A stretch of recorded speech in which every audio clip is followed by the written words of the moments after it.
Hello everyone, welcome to concept chasers. আমি তোমাদের সুপ্রকাশ দা। আজকে এখন সলিউশন চ্যাপ্টারটা বা যেটাকে আমরা নামে জানি যে লিকুইড স্টেট, সেই চ্যাপ্টারটা শুরু করব। তো হেডিং ডি সলিউশনস।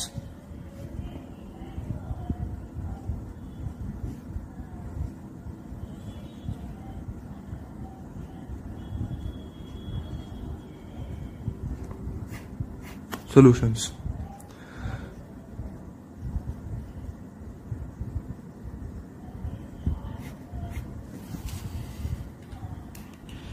আমরা এই চ্যাপ্টারে প্রথমে মেনলি আমরা যেটা ইম্পর্টেন্ট যেগুলো দেখবো সেটা প্রথমে কনসেন্ট্রেশন টার্মস আসবে, তারপরে রাউলস ল এগুলো আসবে, তারপরে আমাদের মেনলি যে পার্টটা আসবে সেগুলো ওই পর দিয়ে কলিগেটিভ প্রপার্টি, এগুলো মোটামুটি এই ক্রোনোলজি থাকবে আমাদের। তো প্রথমে যে একটা সলিউশন কি জিনিস, একটা ডেফিনেশন অফ সলিউশন যদি আমরা দেখি, তো আমরা জানি যে যখন দুটো আনরিয়াক্টিং স্পিসিস যখন কোনো একটা জায়গায় যখন থাকে একসঙ্গে, কেমিক্যালি রিয়াক্ট না করে, সেটাকে আমরা সলিউশন বলে থাকি। তো যদি আমি লিখি যে what is solution,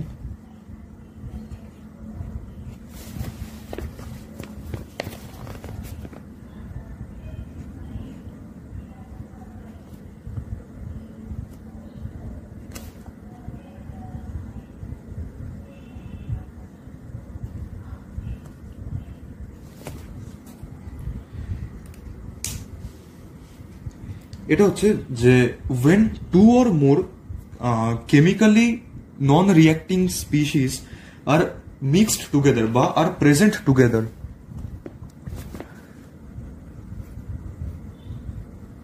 when two or more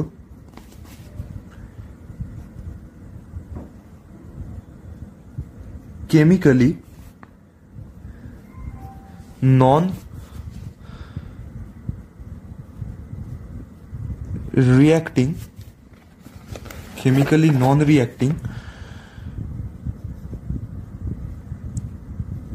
species are present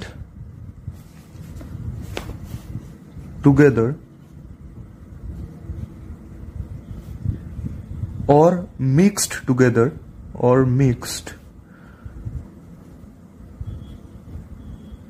together is known as solution. When two or more chemically non-reacting species are present together or mixed together is known as solution. আর এটাই form করে আমার কাছে একটা homogeneous mixture, known as solution, এখানে thus forming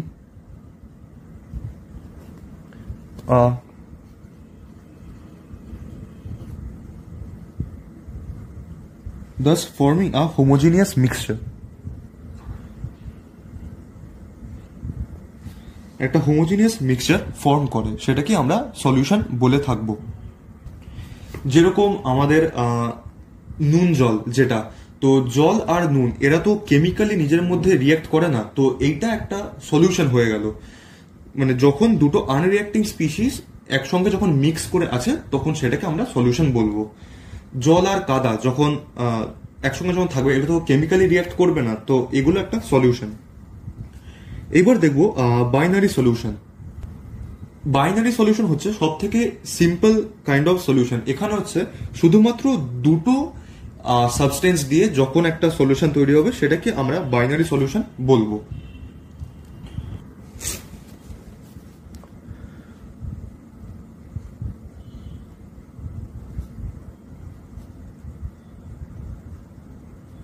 When a solution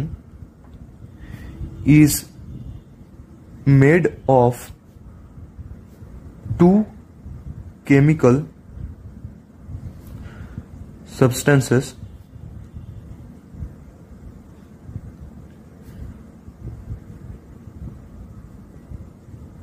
it is called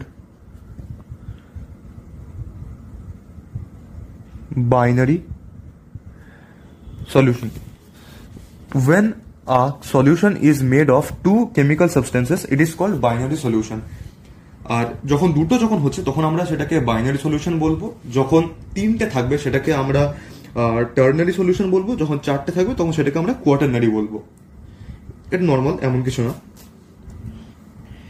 এইবার কিছু কথা যেটা তোমরা ছোটবেলা থেকে জানো, সেটা হচ্ছে যে যখন যেই কম্পোনেন্টটা একটা সলিউশনে যেটা কম থাকবে সেটাকে আমরা সলিউট বলবো।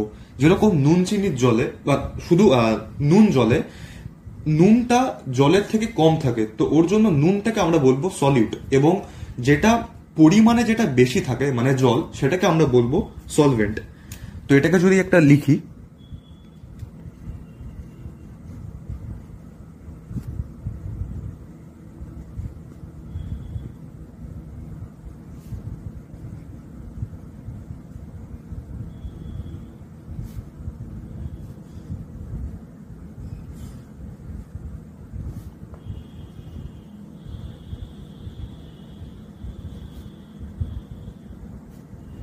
the component present in lesser quantity is called solute.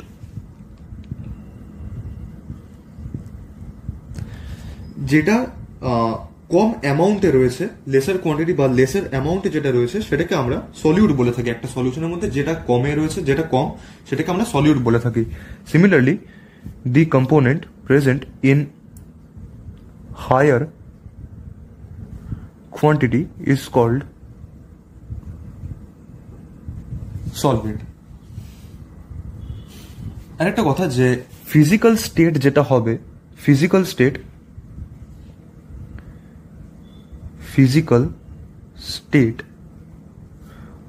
Of solvent and solution is same. যখন নুন জল যখন হচ্ছে বা যখন চিনি যখন গোলা হচ্ছে নুনে, চিনি গোলা হচ্ছে যখন জলে, তখন এবার যেটা সলভেন্ট যেটা থাকছে, তোমাকে যে জল যে সলভেন্ট থাকছে আর তোমাকে যে সলিউশন যেটা তৈরি হচ্ছে, সলিউশনটা তোমার জলের বেসিসেই তৈরি হচ্ছে। তো মানে ফিজিক্যাল স্টেটটা মানে লিকুইডটা লিকুইডই থাকছে, তো এটা মেনটেন থাকছে। তো ওর জন্য এটা লিখলাম যে physical state of solvent and solution is same. Physical state সলভেন্টের তখন ছিল ওয়াটার মানে লিকুইড, আর যখন সলিউশন তৈরি হলো তো সেটাও আমার কাছে লিকুইডই থাকলো। তো এটা খুব বেসিক জিনিস গেল এই সলিউশন চ্যাপ্টারের। আরো কিছু দুটো ছোট জিনিস বলে দিই, যে ডাইলিউট সলিউশন আর কনসেন্ট্রেটেড সলিউশন। ডাইলিউট সলিউশন হচ্ছে যে যেখানে ধরো তুমি একটা বড় বালতি নিচ্ছ যেখানে জল আছে, এবং সেখানে তুমি 1 চামচ চিনি গুলছো।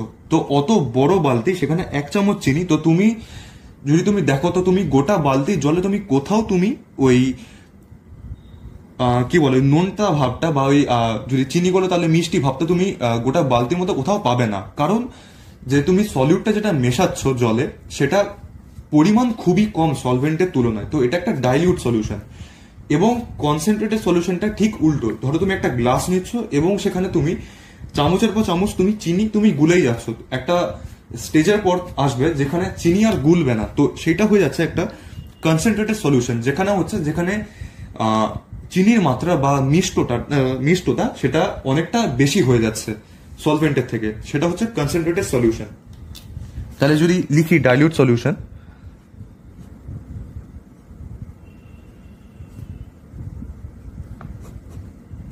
ডাইলিউট সলিউশন SOL ডট মানে solution.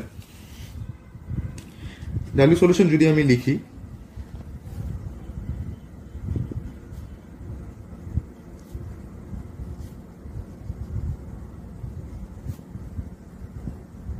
a solution in which amount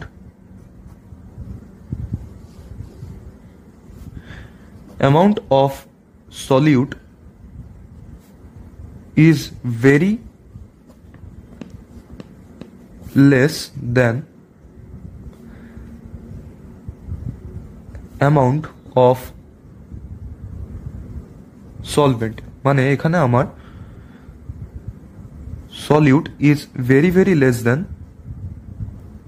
solvent, এখানে সলভেন্টের মাত্রা অনেকটা বেশি। এবং এর অপোজিটটা যদি আমি দেখি যে কনসেন্ট্রেটেড সলিউশন,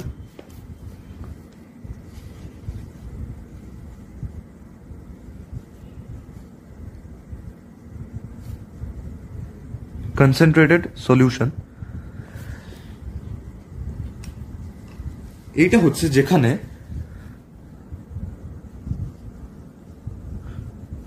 সলিউটের মাত্রা সলভেন্টের থেকে বেশি। এটাই তোমরা যখন ল্যাবে যখন দেখবে যে ডাইলিউট HCl সলিউশন বা ডাইলিউট H2SO4 সলিউশন বা কনসেন্ট্রেটেড HCl সলিউশন বা কনসেন্ট্রেটেড H2SO4 সলিউশন, তো এখানেও ওই ব্যাপারটা সেম, যেখানে অ্যাসিডের মাত্রাটা জলের থেকে কম হবে কিংবা বেশি হবে, তার উপর ডিপেন্ড করবে সেটা ডাইলিউট হচ্ছে নাকি কনসেন্ট্রেটেড হচ্ছে। এটা তোমরা সবাই জানো। এইবার ঢোকা যাক কনসেন্ট্রেশন টার্মসে, যেখানে তোমরা মোলারিটি দেখবে, মোলালিটি দেখবে, নর্মালিটি দেখবে, এগুলো যেখানে তোমরা দেখবে। এই জিনিসটা তোমরা ক্লাস 11-এর সাম বেসিক কনসেপ্টস এই চ্যাপ্টারও করে আসবে। তাও আমার এখানে সলিউশন চ্যাপ্টারও এটা যেহেতু রয়েছে সিলেবাসে, ওর জন্য এটা আমার বলা কর্তব্য। কনসেন্ট্রেশন টার্মস,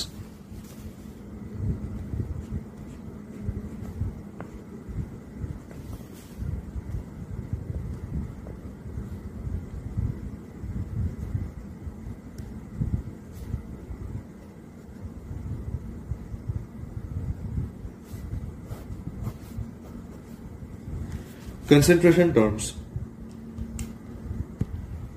এই কনসেন্ট্রেশন টার্মসে তোমার মেনলি শুধু তোমাদের ফর্মুলাটুকুই লাগবে, আর কিচ্ছু লাগবে না। তো ফর্মুলা দেখা যাক। প্রথম ফর্মুলা, প্রথমে লেখা যাক যে পার্সেন্টেজ মাস বাই মাস, বা যেটাকে পার্সেন্টেজ ওয়েট বাই ওয়েটও বলা হয়। Weight by weight or mass by mass, এটা পার্সেন্টেজে। পার্সেন্টেজ ওয়েট বাই ওয়েট বা পার্সেন্টেজ মাস বাই মাস, এটা হবে যে mass of solute in grams divided by total mass of the solution into 100%।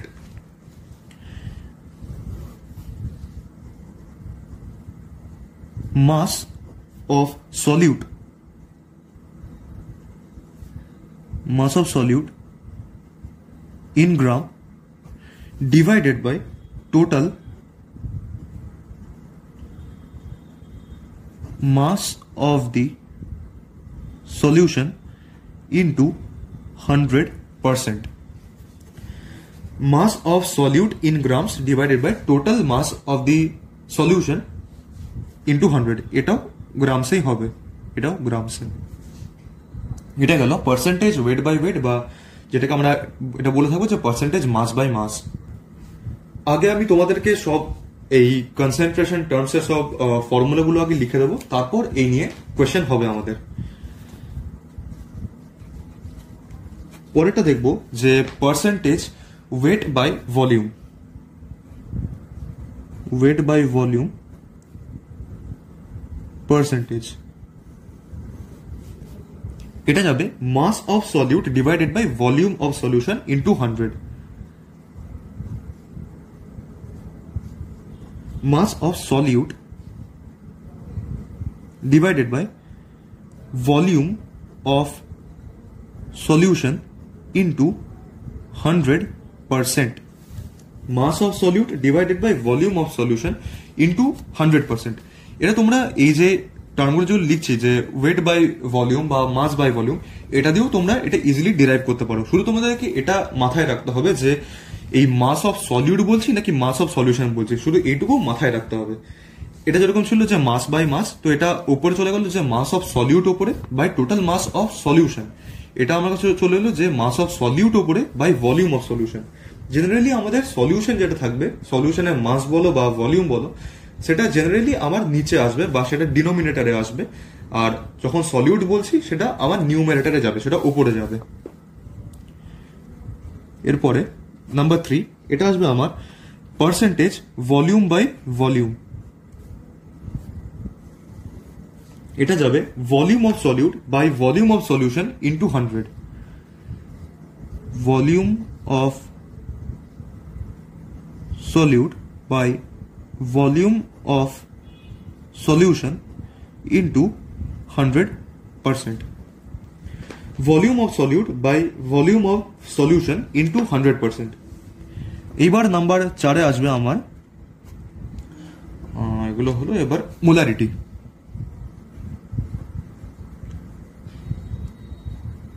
Molarity এটাকে আমি ক্যাপিটাল এম বলেও আমি ডিনোট করব। এটা যাবে number of moles of solute by volume of solution in litres. Number of moles of solute by volume of solution এটা হবে in litres. Number of moles of solute by volume of solution in litre. In litres হলো এবার number 5। Molarity হলো এবার molality. Molality এটাকে আমি small M দিয়ে denote করব। এখানে যাবে number of moles of solute ওপরে যাবে divided by mass of solvent আসবে এখানে mass of solvent in KG. Number of moles of solute by mass of solvent in kg. Number of moles of solute by mass of solvent in kg. এটা গেল আমার molality.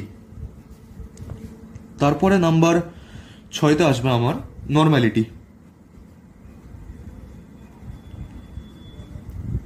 Normality এটাকে আমি capital N দিয়ে denote করব।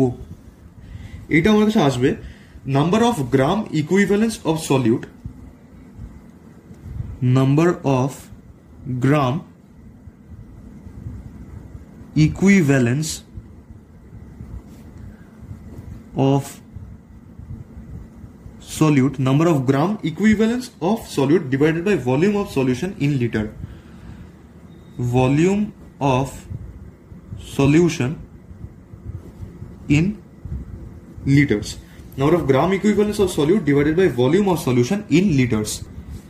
এখানে এই গ্রাম ইকুইভ্যালেন্সটা এটা আমার কাছে হয় given mass by equivalent mass.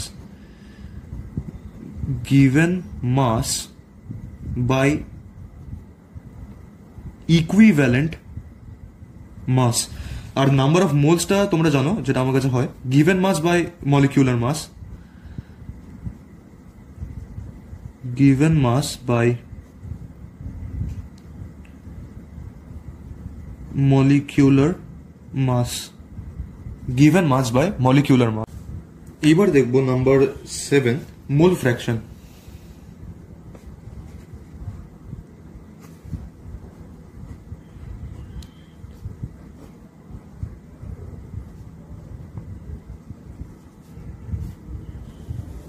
Mole fraction এটা হবে যে নাম্বার অফ মোলস যেটার বের করব সেটার number of moles by total number of moles present in the mixture. Total number of moles present in mixture. Number of moles by total number of moles present in mixture. তারপর last and finally আমি দেখব ppm, parts per million. Parts per million.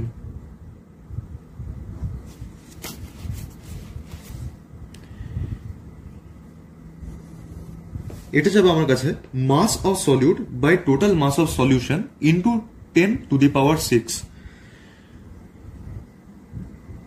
mass of solute by total mass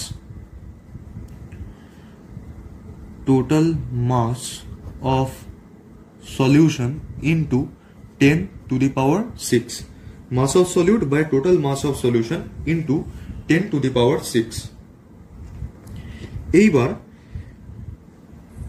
কোনগুলো টেম্পারেচারের উপর depend করবে আর কোনগুলো টেম্পারেচারের উপর depend করবে না সেটা দেখা যাক। এই সব কটা যে আটখানা কনসেন্ট্রেশন টার্মস যে লিখলাম, এই আটখানা কনসেন্ট্রেশন টার্মস এর মধ্যে কারা টেম্পারেচারের উপর ডিপেন্ড করবে আর কারা করবে না সেটা দেখা যাক। এবার কারা ডিপেন্ড করবে টেম্পারেচারের উপর, কারা ডিপেন্ড করবে না সেটা দেখার জন্য আমাকে জানতে হবে যে যখন আমি মাসকে দেখছি, একটা বডির একটা সাবস্টেন্সের মাসটা কিন্তু টেম্পারেচারের সঙ্গে কোনো রিলেশন নেই। টেম্পারেচার যদি বাড়ে একটা বডির মাসের কোনো চেঞ্জ আসবে না, কিন্তু একটা টেম্পারেচার কিন্তু ভলিউমের হেরফের আসবে যদি টেম্পারেচারের কোনো চেঞ্জ করা হয়। তার মানে এখান থেকে আমি বুঝতে পারলাম যে ভলিউম যদি থাকে আমার কনসেন্ট্রেশন টার্মসে, তাহলে টেম্পারেচার বাড়বে বা কমবে, কিন্তু যদি মাস থাকে তাহলে বাড়া বা কমা হবে না। তাহলে এখান থেকে আমি দেখতে পাচ্ছি যে আমার যে পার্সেন্টেজ মাস বাই মাস এই একেরটা নাম্বার 1, তারপর আমার কাছে আসছে মোলালিটি যেটা মাস অফ সলভেন্ট নাম্বার 5, তারপর আমার কাছে আসছে নাম্বার 7 এই মোল ফ্র্যাকশনটা নাম্বার 7, কারণ মোলটা আমি জানি যে গিভেন মাস বাই মলিকিউলার মাস, তাই ওর নাম্বার 7টা হলো। তারপর আসছে নাম্বার 8। এই কনসেন্ট্রেশন টার্মস গুলো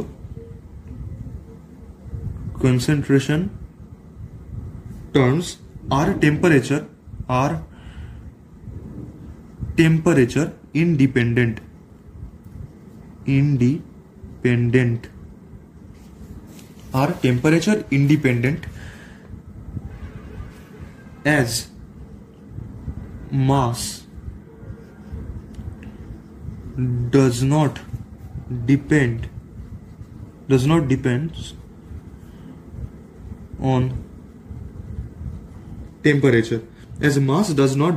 on temperature, তাহলে এছাড়া বাকি কনসেন্ট্রেশন টার্মস গুলো লিখে ফেলি। নাম্বার 2 এরটা, 3 এরটা,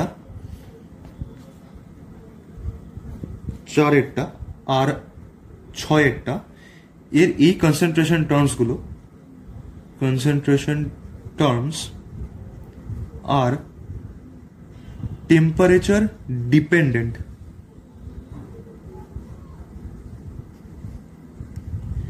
এই কনসেন্ট্রেশন টার্মস গুলো temperature dependent as volume depends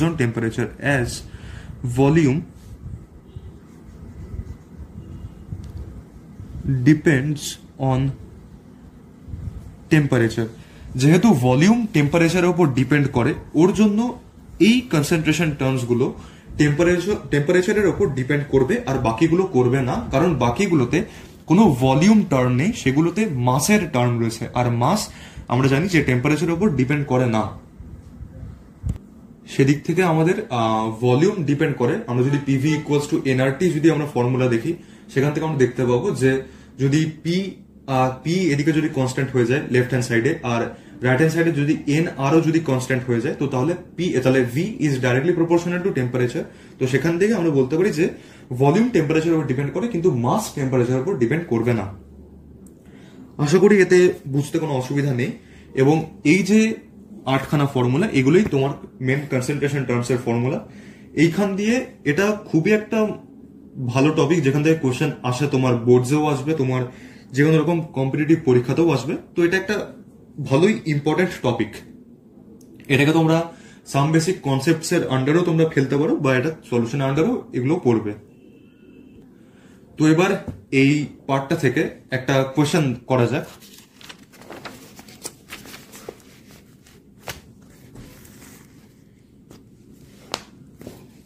চেষ্টা করছি এই একটা কোশ্চেনের মাধ্যমে সব রকম কনসেন্ট্রেশন টার্মস গুলোকে কভার করার।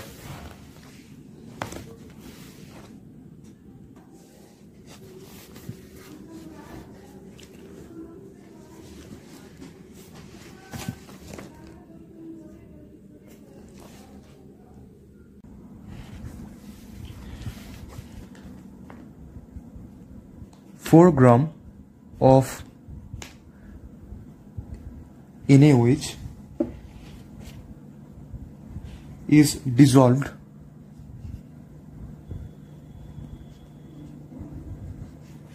is dissolved in 250 ml in 250 ml of water. 4 gram of NaOH is dissolved in 250 ml of water. Find out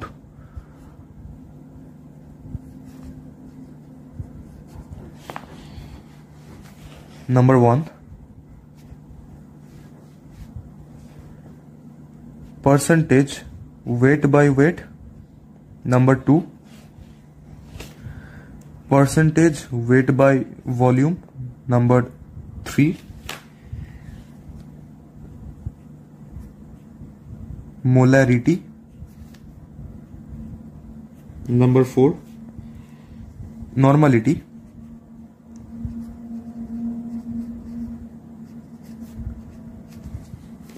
Number 5, concentration in ppm. Number 6, molality.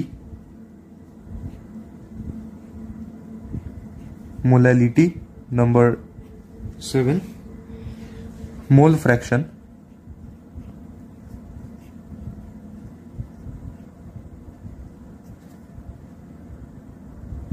Number 8, আচ্ছা এই সাতখানেই থাক। এখানে একটা যে গিভেন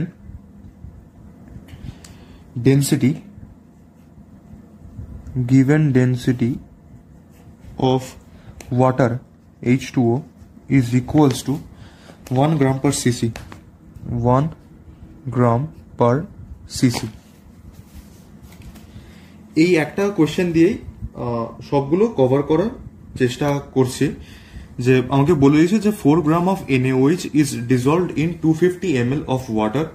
Find out, প্রথমটা বলেছে percentage weight by weight, সেকেন্ডটা percentage weight by volume, third molarity, fourth normality, fifth concentration in ppm, sixth molality, 7 mole fraction, আর তারপরে বলেছে যে given density of water is equals to gram per cc. এবার এটা দেখা যাক কিভাবে করব। প্রথমটা নাম্বার 1,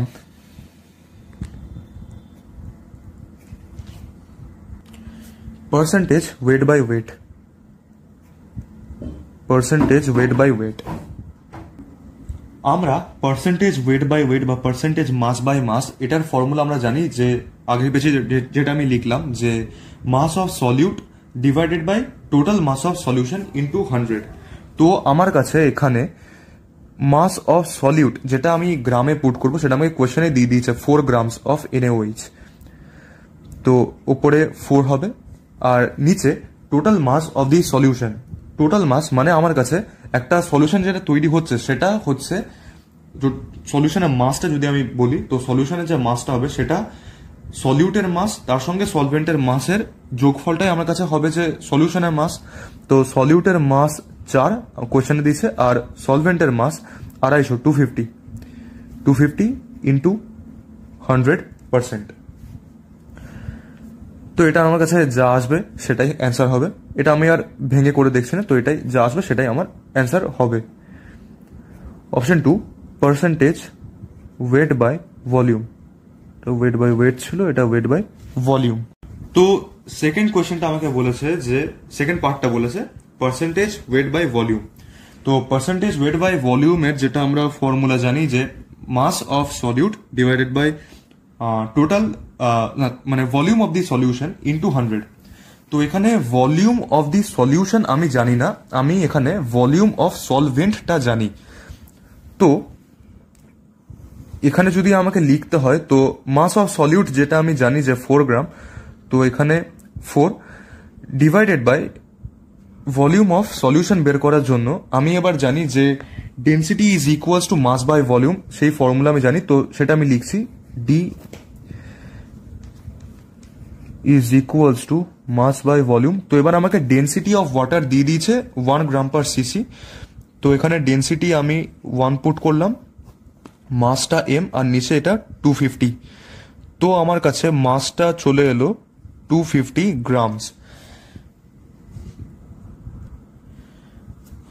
আচ্ছা, এই কোয়েশ্চেনটাতে এখানে মাসটা আমার বের করার দরকার ছিল বলে আমার মনে হচ্ছে না, কারণ এখানে আমার যেহেতু ভলিউমটা চেয়েছে, আমি এটা এভাবে বলতে পারি যে যে ভলিউম অফ সলভেন্ট যেটা আমাকে দিয়েছে সেটাই will be equals to the mixture volume of the মিক্সচারের সঙ্গে ইকুয়াল হবে সলভেন্টের ভলিউম, কারণ এটা একটা অলমোস্ট একটা খুবই ডাইলিউট সলিউশনের মতো যেহেতু হচ্ছে, তো ওর জন্য আমি এটা এখানে এইভাবে বলতে পারি যে যেটা আমাকে সলভেন্টের যেটা আমাকে ভলিউম দিয়েছে সেটাই মিক্সচারের ভলিউম হবে। তো আমি নিচে এটাকে 250 আমি লিখতে পারি ইন্টু 100। এখানে আমার ডেন্সিটি এটা আমার লাগলো না, হয়তো পরের কোশ্চেনে লেগে যেতে পারে। যাই হোক, তো এখানে পার্সেন্টেজ ওয়েট বাই ভলিউমটা আমার এলো যে সলিউটের যেটা মাস 4 সেটা উপরে গেল divided by volume of the solution. এবার যেটা সলভেন্টের যেটা সলিউশন যেটা ভলিউম সেটাই আমার সলিউশনের ভলিউম হলো ইন্টু 100%। এবার নাম্বার 3 মোলারিটি ক্যাপিটাল এম লিখছি, এটা হচ্ছে number of moles of the solute divided by volume of solution. এবার number of moles of solute সেটা হচ্ছে given mass by molar mass. এইবার given mass of solute 4 gram রয়েছে, তো উপরে আমি 4 লিখলাম ডিভাইডেড বাই মোলার মাস। এবার সোডিয়ামের যেটা অ্যাটমিক মাস সেটা 23 এবং অক্সিজেনের 16 আর হাইড্রোজেনের 1, তো এই তিনটে সাম আপ করে আমার আসবে 40। তো 4/40 ডিভাইডেড বাই যেটা হচ্ছে যে volume of solution in liter. তো এবার ভলিউম অফ সলিউশন আমি আগেটাতে 250 পেয়েছিলাম, তো এবার 250 ইন লিটার্স বলেছে আমাকে, এটা মিলিলিটার ছিল, তো সেটাকে ডিভাইডেড বাই 1000 করলাম লিটার্সে পাওয়ার জন্য। তো এটা যদি সলভ করি তো এটা এখানে 10 আসছে, এটা কাটবে 4, তো মোটামুটি হচ্ছে 0.4 এর মতো আসছে, 0.4 মোলার এটা কনসেন্ট্রেশন পাচ্ছি আমি। এইবার নাম্বার 4 নর্মালিটি। নর্মালিটি হচ্ছে যে number of gram equivalents of solute divided by volume of solution in litres. তো নর্মালিটি যেটা formula number of gram equivalents, তো গ্রাম ইকুইভ্যালেন্সের জন্য যেটা গ্রাম ইকুইভ্যালেন্স বের করে যেটা formula given mass by equivalent mass, পাশে আমি লিখছি যে given mass by equivalent mass, given mass by equivalent mass. তো এবার ইকুইভ্যালেন্ট মাস বা ইকুইভ্যালেন্ট ওয়েট যেটা সেটা আমি কি করে বের করব? এই ইকুইভ্যালেন্ট ওয়েটটা বের করার ফর্মুলা হচ্ছে মোলার মাস, লিখছি আমি molar mass divided by N factor বা ভ্যালেন্সি ফ্যাক্টর। এই এন ফ্যাক্টর NaOH এর জন্য 1 হয়। এই এন ফ্যাক্টর হচ্ছে যে কতগুলো, এবার যদি সেটা বেসের জন্য হতে পারে অ্যাসিডের জন্য হতে পারে, যদি বেসের জন্য হয় তাহলে দেখতে পাচ্ছি কতগুলো OH ও রেডিলি দিয়ে দিচ্ছে, আর যখন আমি অ্যাসিডের জন্য দেখবো তখন দেখতে পাচ্ছি কতগুলো ও হাইড্রোজেন আমাকে রেডিলি দিয়ে দিচ্ছে। তো সেটার উপর ডিপেন্ড করবে যে এন ফ্যাক্টর বা ভ্যালেন্সি ফ্যাক্টর কত হবে। তো NaOH এর জন্য এন ফ্যাক্টর 1 হবে, যদি HCl বলো তো HCl এর এন ফ্যাক্টর 1 হবে, H2SO4 এর এন ফ্যাক্টর 2 হবে, এরকম করে দেখতে হবে। তো সেই এন ফ্যাক্টর পরে আসবে, এন ফ্যাক্টর তোমরা রিডক্সে তোমরা ভালো করে তোমরা দেখবে। যাই হোক, তো এখন যদি আমি এইটা দেখি তো মোলার মাস NaOH এর আমি যেটা এখানেই করলাম যে 40, তো 40 আর নিচে এন ফ্যাক্টর বা ভ্যালেন্সি ফ্যাক্টর 1, তো আমার ইকুইভ্যালেন্ট মাস বা ইকুইভ্যালেন্ট ওয়েট অফ NaOH পাচ্ছি আমি 40। তো ইকুইভ্যালেন্ট ওয়েটটা আমি 40 পেলাম। এবার যেটা ফর্মুলা যে নাম্বার অফ গ্রাম ইকুইভ্যালেন্স বা গ্রাম ইকুইভ্যালেন্স হচ্ছে গিভেন মাস বাই ইকুইভ্যালেন্ট মাস। এবার গিভেন মাসটা আমার কাছে হচ্ছে এই 4 গ্রামটাই, তো তাহলে 4/40 ডিভাইডেড বাই যে আমার volume of solution in liter. তো সেই একইভাবে ভলিউম অফ সলিউশন 250 রয়েছে আমার কাছে মিলিলিটারে, তো লিটারে কনভার্ট করার জন্য 1000, তো ভ্যালুটা আমার একই আসছে, কিন্তু এটা আসছে 0.4 নর্মাল, এটা আসছে আমার 0.4 নর্মাল। এরপরে নাম্বার 5 পরেরটা, আশা করি এটা বুঝতে কোনো অসুবিধা নেই। তো পরেরটা এবার ppm পার্টস পার মিলিয়নে দেখতে হবে। পার্টস পার মিলিয়ন ওর জন্য যে ফর্মুলাটা, যে mass of solute by total mass of the solution into 10⁶। তো মাস অফ সলিউট 4 গ্রাম আমার কোশ্চেনে দেওয়াই আছে, 4 gram by total mass of solution. তো আমার 250 ছিল, তার সঙ্গে 4 অ্যাড হলো, 254 হলো, ইন্টু 10⁶। এটাই আমাকে সলভ করলে এটাই অ্যান্সার। পরেরটা দেখি, নাম্বার 6। নাম্বার 6 আমার কাছে বলছে মোলালিটি। মোলালিটি আমার কাছে হচ্ছে যে number of moles of solute by mass of solvent in KG. Number of moles of solute সেটা যদি আমি দেখি, তো সেই 4 গ্রাম রয়েছে NaOH, ওর জন্য 4/40। এবার আমি যেটা দেখতে হবে সেটা হচ্ছে মাস অফ সলভেন্ট। এবার সলভেন্টের মাস, এবার আমি এটা আগেই তখন এটা ভুল করে দিয়েছিলাম, কিন্তু এটা এখন আমার কাজে লাগলো, যে density is equals to mass by volume. Density আমাকে 1 দিয়ে দিয়েছে, মাসটা যদি আমি বের করি তো নিচে এখানে 250 আসবে, তো মাস আমি পাচ্ছি 250 গ্রামস। এইবার আমাকে যে মোলালিটিতে যে আমি ফর্মুলা পুট করব, যে number of moles of solute by mass of solvent, সেটা আমি পুট করব ইন কেজিতে। এবার এটা আমার এসছে যে 250 গ্রামসে, তো 250 ডিভাইডেড বাই 1000 আমাকে করতে হবে। তো এখানেও ভ্যালুটা আমার সেই একই আসছে, সেই 0.4। তো এটা আমার আসছে এখানে 0.4 মোলাল এম, স্মল এম। আশা করি বুঝতে কোনো অসুবিধা নেই। এখানে 250 আমার আগে বেরিয়েছিল, দিয়ে সেই 250টাকে আমি এখানে পুট করলাম। এবার নাম্বার 7, লাস্টের পার্টটা আমাকে বলেছে যে মোল ফ্র্যাকশন বের করতে। মোল ফ্র্যাকশন হচ্ছে যে number of moles by total number of moles present in the mixture. আচ্ছা, এখানে কোয়েশ্চেনটা আমি একটু ভুল লিখেছি, কোয়েশ্চেনটা অ্যাকচুয়ালি একটু ইনকমপ্লিট। শুধু মোল ফ্র্যাকশন তো আর হতে পারে না, এখানে কিসের মোল ফ্র্যাকশন বের করছি আমি। তো এখানে এটা মোল ফ্র্যাকশন অফ ওয়াটার আমাকে বার করতে বলেছে, মোল ফ্র্যাকশন অফ ওয়াটার। তো এটা যদি আমি দেখি মোল ফ্র্যাকশন অফ ওয়াটার, তো ওয়াটারের যেটা মলিকুলার মাস যেটা, সেটা H2O। তো পাশে আমি লিখে দিচ্ছি H2O। অক্সিজেনের জন্য 16 আর এটা 2, তো 2 + 16 মানে 18। তো ওয়াটারের যখন আমি মোল ফ্র্যাকশন বের করব, তো আমাকে number of moles of water নিতে হবে divided by total moles present in the mixture. তো ওয়াটারের মোলস যদি আমি দেখি, তো ওয়াটারের আমাকে ভলিউমটা আমি জানতাম যে ওয়াটারের 250 ml। তো যেহেতু 250 ml, আমি ওর জন্য ওয়াটারের আমি এটাও পেলাম যে 250 গ্রামসও হবে। তো গিভেন মাস বাই যে কতটা ওর molar mass, given mass by molar mass divided by total moles of the total mixture. তো মিক্সচারের মধ্যে ওয়াটারও রয়েছে, ওর জন্য 250/18টা এখানেও এলো। তার সঙ্গে এখানে NaOH এর মোলসটাও রয়েছে। তো NaOH আমি এতক্ষণ দেখছিলাম যে দিয়েছে 4, আর তার সঙ্গে NaOH 40। তো এটাই সলভ করলে আমার কাছে মোল ফ্র্যাকশন যেটা, সেটা আমি পেয়ে যাব। তো আশা করি এই কোয়েশ্চেনটা বুঝতে কোনো সমস্যা নেই। এই একটা কোয়েশ্চেনের মাধ্যমেই সব কনসেপ্টগুলো হয়ে গেল। এইবার আরো কিছু নিউমেরিক্যাল করা যাক। এইবার এই কনসেন্ট্রেশন টার্মসের উপরেই আরো কিছু কোয়েশ্চেন দেখা যাক।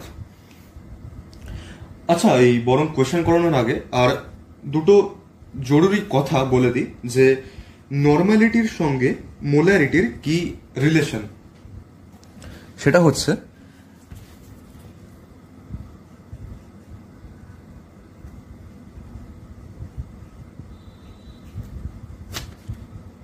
normality is equals to molarity into n factor. Normality হচ্ছে is equals to molarity into n factor. এটা একটা জরুরি ফর্মুলা গেল।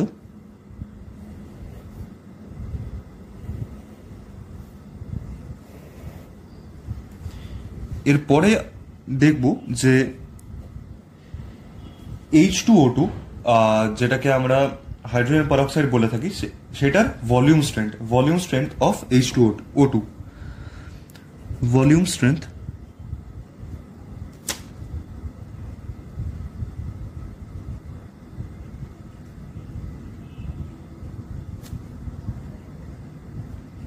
of H2O2, volume strength of H2O2, এটা দেখা যাক এবার। এই ভলিউম স্ট্রেংথ অফ H2O2 এটার আন্ডারে আমরা মেনলি দেখব যে relationship between volume strength of H2O2 and normality, molarity, এইগুলোর সঙ্গে, মোলারিটি এগুলোর সঙ্গে মেনলি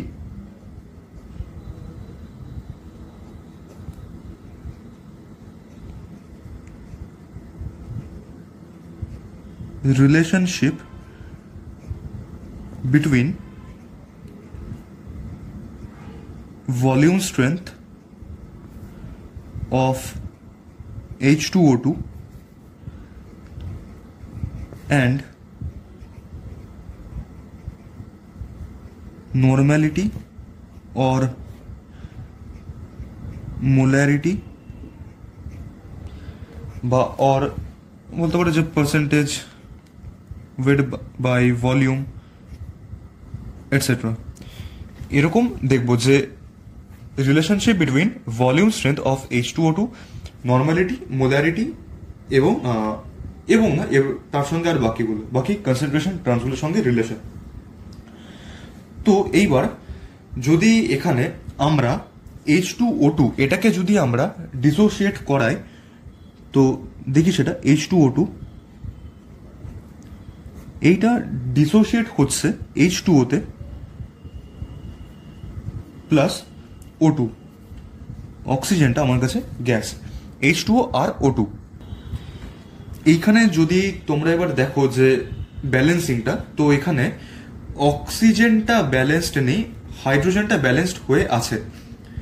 তো অক্সিজেনটা ব্যালেন্স করার জন্য আমি যদি এদিকে যদি আমি 2 দিই,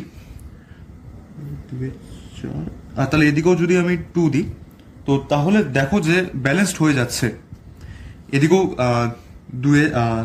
দুটো আর এখানে দুটো, 4টে, আর এদিকেও 4টে, তাহলে ব্যালেন্সড হয়ে যাচ্ছে এবং হাইড্রোজেনটাও ব্যালেন্সড হয়ে আছে।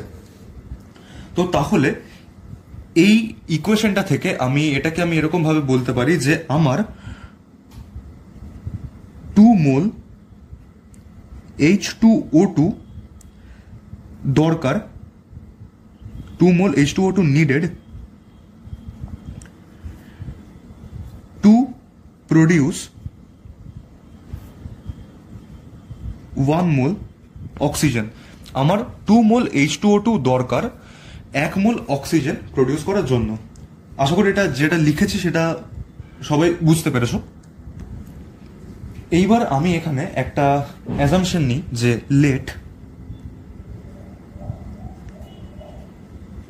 let volume strength of H2O2 be say x v আমি নিলাম,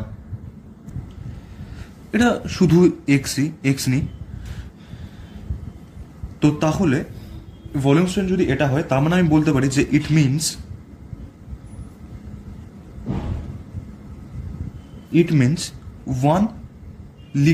1 liter solution of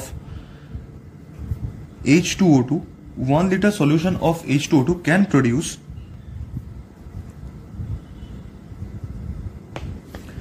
produce x liters of O2। এখান থেকে আমি এটা বলতে পারি যে 1 liter solution of H2O2 can produce x liter solution of O2 at STP, standard temperature and pressure. আচ্ছা, এটা এসটিপি না নিয়ে এটা আমি এনটিপি নিচ্ছি। তো এইখানে আমি যেহেতু এনটিপিতে যেহেতু আমি নিলাম, তো তাহলে সেই ক্ষেত্রে যদি নাম্বার অফ মোলস আমি যদি দেখি, নাম্বার অফ মোলস এটার ক্ষেত্রে সেটা আমার কাছে হবে যে উপরে এক্সটা যেরকম ছিল এক্সটা চলে যাবে, নিচে আসবে 22.4। এই এক্সটা আমার কাছে যে গিভেন ভলিউম অফ গ্যাস যেটা আমাকে দেওয়া থাকবে ডিভাইডেড বাই 22.4 লিটার্স, 22.4 লিটার্স। তাহলে এবার আমি এইটাকে যদি দেখি যে যেটা আমি আগে যেটা পেয়েছিলাম 2 mole of H2O2 needed to produce 1 mole of O2, সেটা যদি আমি লিখি যে hence x by 22.4 mole of oxygen, a number of moles of oxygen ছিল এটা, of oxygen can produce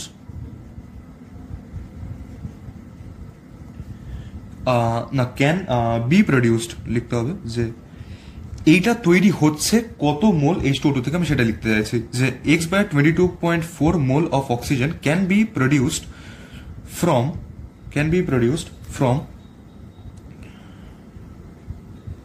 2x by 22.4 mole of H2O2, কারণ 2 মোল H2O2 যদি আমি দিই তখন আমি 1 মোল O2 পাচ্ছিলাম, তাহলে 1 মোল এটা যদি তৈরি করার জন্য আমার 2x by 22.4 mole of H2O2 লাগবে। তো তাহলে এটাকে আমি ইকুয়ালস টু দিয়ে আমি লিখতে পারি যে x বাই, যদি কাটাকুটি করি তাহলে 11.2 আসছে, 11.2 মোল অফ H2O2। এটা হাফ গেল, তারপর বাকিটা আবার দেখা যাক। মানে এটা আমি পেলাম যে নর্মালি ডিরাইভ করে পেলাম। এইবার আমাকে বের করতে হবে যে এই যে রিলেশনগুলো কি হবে, নর্মালিটি বলো, মোলালিটি বলো, এগুলোর সঙ্গে রিলেশনটা কি হবে সেটা আমাকে এইটার সাহায্যে বের করতে হবে। তাহলে যদি আমি এবার প্রথমে আমি মোলালিটি যদি আমি দেখি,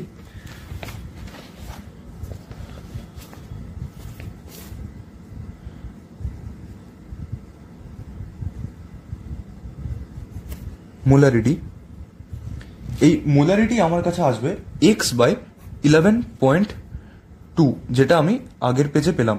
এটা কি করে হচ্ছে যে আমি মোলারিটির যে ফর্মুলা জানি যে number of moles of solute by volume of solution in litres, তো আমার কাছে number of moles of solute, এখানে সলিউটটা আমি H2O2টাকেই ধরবো, তো সলিউট আমার লাগছে 2 মোল, তার মানে 2x হচ্ছে।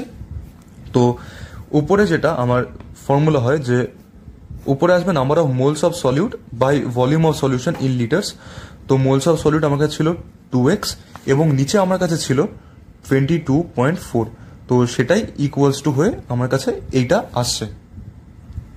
এটা গেল মোলারিটি। এবার যদি আমি দেখি নর্মালিটি, আমি শুধু n লিখলাম। নর্মালিটি যদি আমি দেখি তো সেটা x ডিভাইডেড বাই 11.2, কারণ নর্মালিটি আমি জানি যে মোলারিটি ইন্টু এন ফ্যাক্টর, তো মোলারিটি আমার কাছে এসছে যে x by 11.2 into N factor বা ভ্যালেন্সি ফ্যাক্টর। তো H2O2 ক্ষেত্রে এন ফ্যাক্টর কত হবে, তো H2O2 ক্ষেত্রে এন ফ্যাক্টর আমার কাছে 2 আসে, কারণ এখানে দুটো রিপ্লেসেবল হাইড্রোজেন রয়েছে। তো ওর জন্য x বাই 11.2 ইন্টু 2, তো এটা আমার কাছে আসছে x by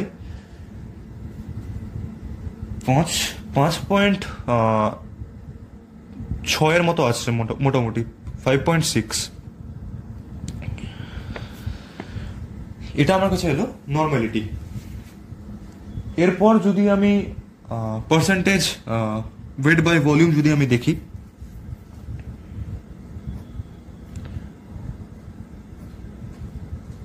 percentage weight by volume, এইবার পার্সেন্টেজ ওয়েট বাই ভলিউমটা করার জন্য আমি প্রথমে এখান থেকে আমি নিচ্ছি, মোলারিটি থেকেই আমি নিচ্ছি যে x বাই 11.2 ইন্টু, এবার আমার যাবে যে 34, যেটা হচ্ছে মোলার মাস অফ H2O2,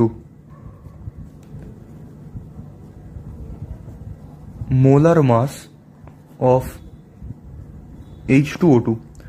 তো এইটা আমার কাটাকুটি করে আসছে যে ওপরে 17x বাই নিচে 5.6, এটা আমার এলো গ্রাম পার লিটারে। এবার এটা গ্রাম পার লিটারটাকে যখন আমি কনভার্ট করব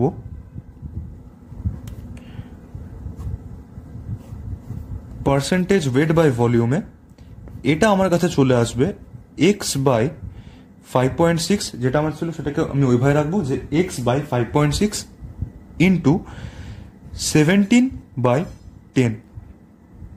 এটা জাস্ট নর্মাল ফর্মুলা, শুধু এটাই মনে রেখে দিও। এখান থেকে এই ফর্মুলা দিয়ে বাইরে আর কিছু আসবে না। এখানে এই যে এক্স যেগুলো আমি দেখছিলাম, এই এক্স গুলো আমার হচ্ছে যে ভলিউম স্ট্রেংথ, তাই এই এক্সটাই হচ্ছে ভলিউম স্ট্রেংথ অফ H2O2, যেটা আমি বের করছি। X equals to volume strength of H2O2। এখান থেকে শুধু আমাদের ফর্মুলাটুকুই যা ইম্পর্টেন্ট। ডেরিভেশন নিয়ে খুব একটা মাথা ঘামাতে হবে না। তো এই গেল এই দুটো জিনিস বলা বাকি ছিল। এবার আরো কিছু কোয়েশ্চেন দেখা যাক ওই কনসেন্ট্রেশন টার্মসের ওপরে।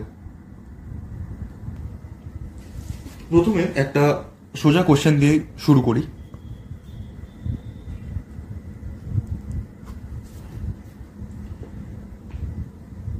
The mass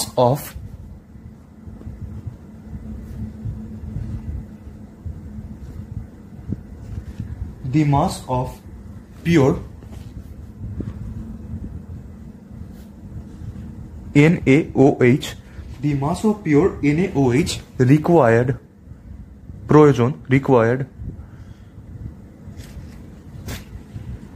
to prepare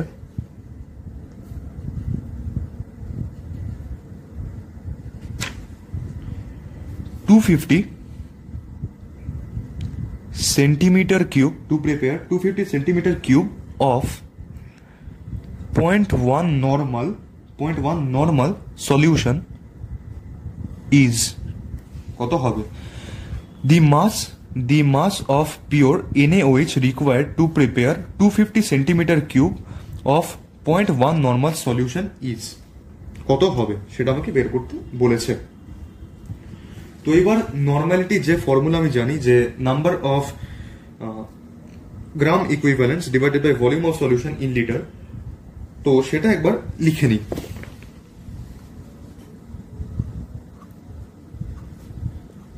normality equals to number of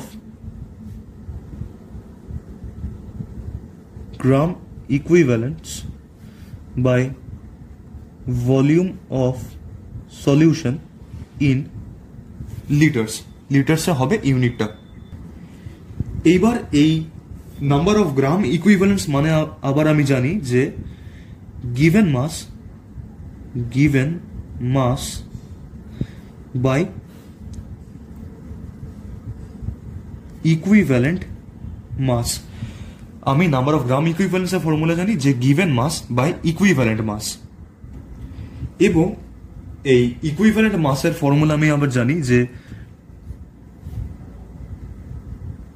molar mass বা যেটাকে আমি মলিকিউলার মাস বলেও জানি ডিভাইডেড বাই এন ফ্যাক্টর বা ভ্যালেন্সি ফ্যাক্টর। তো এইটা হচ্ছে যে পরপর ফর্মুলা। এইবার আমি পুরো এই molar mass by N factor এটা থেকেই আমি আস্তে আস্তে এই ওপরে নাম্বার অফ গ্রাম ইকুইভ্যালেন্স অব্দি আসবো।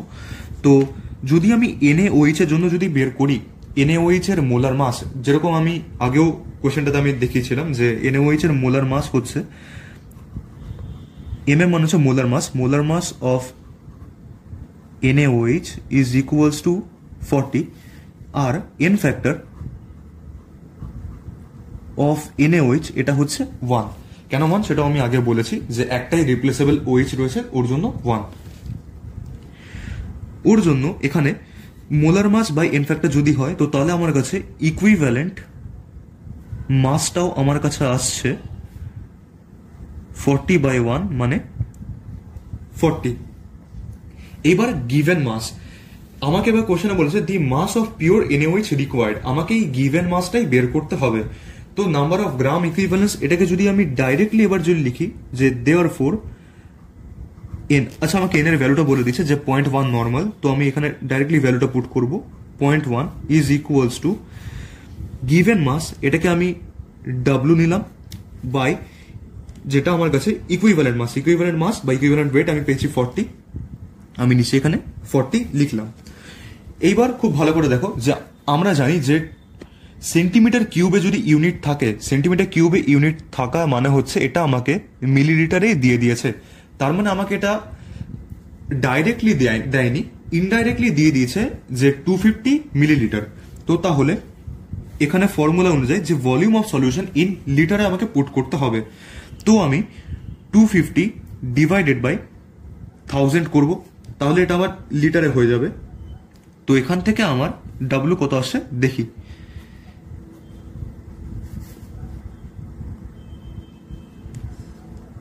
এখানে ডাব্লিউ আমার আসছে 1 গ্রাম। এটাই অ্যান্সার। আমাকে প্রথমে দেখলাম যে আমাকে কোয়েশ্চেনে নর্মালিটিতে আমাকে দিয়ে দিয়েছে কনসেন্ট্রেশনটা। তো নর্মালিটি যেহেতু আমাকে দিয়েছে, তো আমি normality is equals to number of gram equivalence by volume of solution in litre, এই ফর্মুলা আমি পুট করব। আমি নাম্বার অফ গ্রাম ইকুইভ্যালেন্সের ফর্মুলা জানি যে given mass by equivalent mass, এবং আমি ইকুইভ্যালেন্ট মাসের ফর্মুলা জানি যে molar mass by N factor. এবং আমি NaOH এর মোলার মাস জানি 40, এন ফ্যাক্টর জানি 1, তো ইকুইভ্যালেন্ট মাস হয়ে গেল 40। তো এবং আমাকে এবার 0.1 নর্মাল যেটা আমাকে বলেছে সেটা আমি পুট করলাম 0.1 নর্মাল। আমাকে এখানে গিভেন মাসটা বের করতে হবে যে কত মাস রিকোয়ার্ড, W/40 করলাম। আর নিচে এখানে আমাকে ইনডাইরেক্টলি আমাকে ভলিউমটা দিয়ে দিয়েছিল, ডাইরেক্টলি দেয়নি। 250 সেন্টিমিটার কিউব আমাকে দিয়ে দিয়েছে, মানে 250 মিলিলিটার। তো 250 ডিভাইডেড বাই 1000 করলাম, তাহলে ওটা লিটারে কনভার্ট হয়ে গেল, এবং সে করে আমি W ইকুয়ালস টু 1 গ্রাম পেলাম। আর একটা কোয়েশ্চেন দেখা যাক।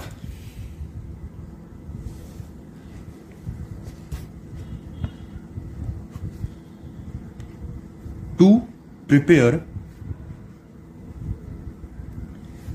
prepare a solution of concentration, to prepare a solution of concentration of 0.03 gram per ml, আমাকে কনসেন্ট্রেশন দিয়ে দিয়েছে 0.03 গ্রাম পার ml of AgNO3. What amount of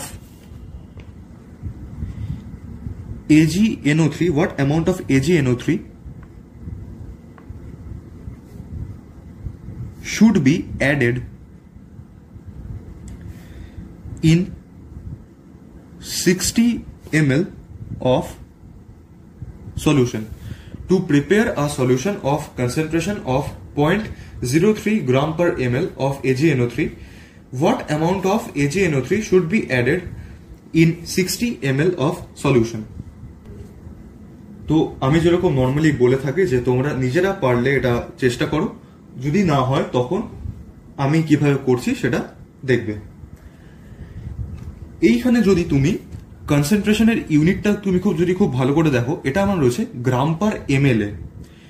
এবার আমি যেসব কনসেন্ট্রেশন টার্মস এর তোমাকে আমি দেখিয়েছিলাম আগের পেজে, যেগুলো আমি দেখিয়েছিলাম, এখানে গ্রাম পার ml মানে ওয়েট বাই ভলিউম, এই কনসেন্ট্রেশন ইউনিটে আমাকে দিয়েছে, ওয়েট বাই ভলিউম ইউনিটে আমাকে দিয়েছে। আমাকে মোলারিটি দেয়নি, মোলারিটি যদি দিত তাহলে আমাকে ক্যাপিটাল M লিখে দিত, বা আমাকে মোলার লিখে দিত। মোলারিটি যদি দিত তাহলে আমাকে স্মল m লিখে দিত, কিংবা মোলাল লিখে দিত। তো বাকি এই ওয়েট বাই ওয়েট আমাকে যদি দিত তাহলে সেরকমই ইউনিট দিত। এখানে আমাকে ওয়েট বাই ভলিউমের ইউনিট দিয়েছে গ্রাম পার ml। ইউনিটগুলো দেখবে, তাহলেই তুমি খুব ভালো করে বুঝতে পারবে যে তোমাকে কোন ফর্মুলা পুট করতে হবে। তো এবার আমি যদি পার্সেন্টেজ ওয়েট বাই ভলিউমে যদি আমি ফর্মুলা পুট করি, এটা আমার ছিল যে মাস অফ সলিউট, এটা ছিল in grams, mass of solute in grams divided by volume of solution, এটা আমার ছিল লিটারে ছিল মোস্ট প্রবাবলি। এবার দেখে নি,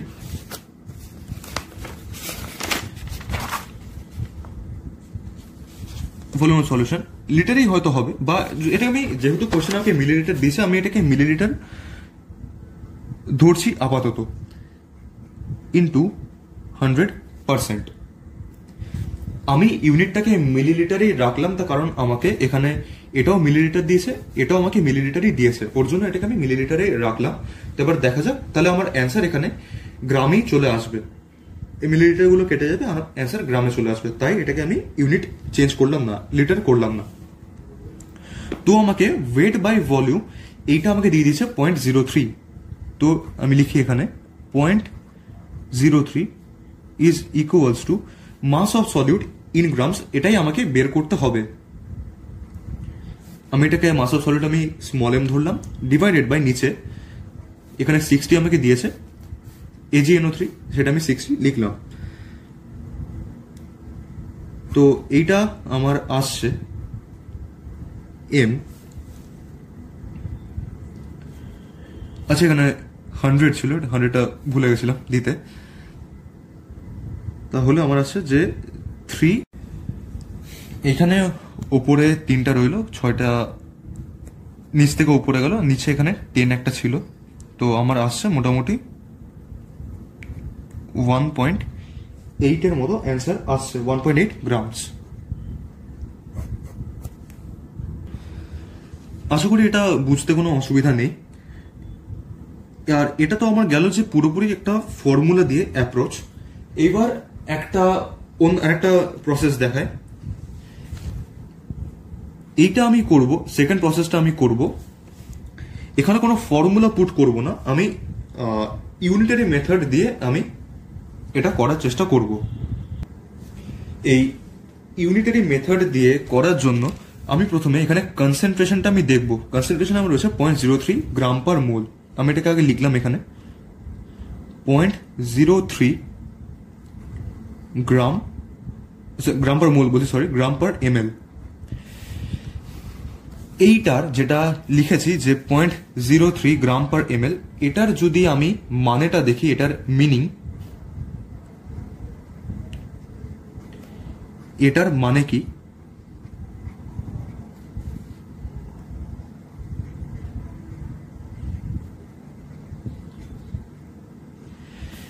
এটা মানে এরকম হবে যে 1 ml solution has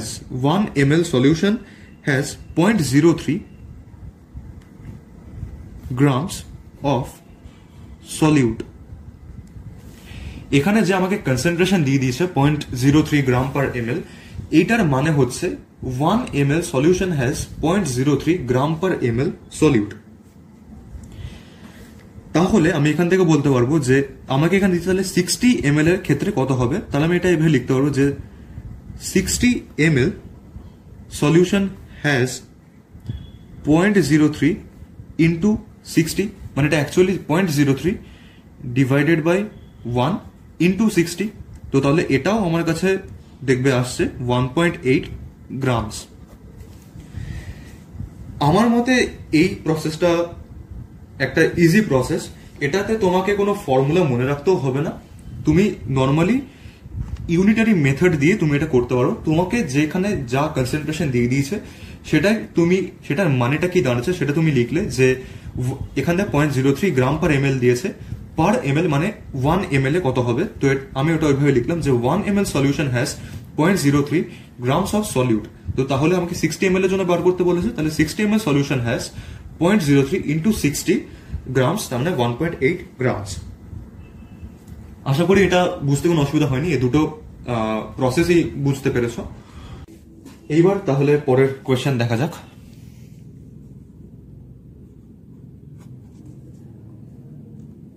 এটা হচ্ছে আ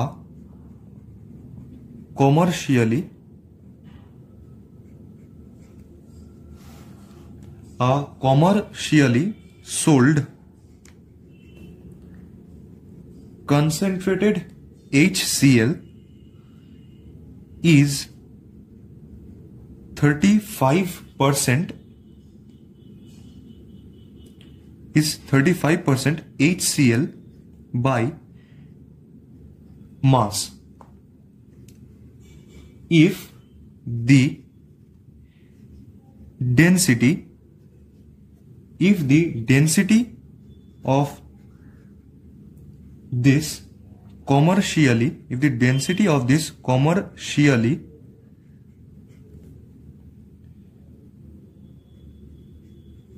sold acid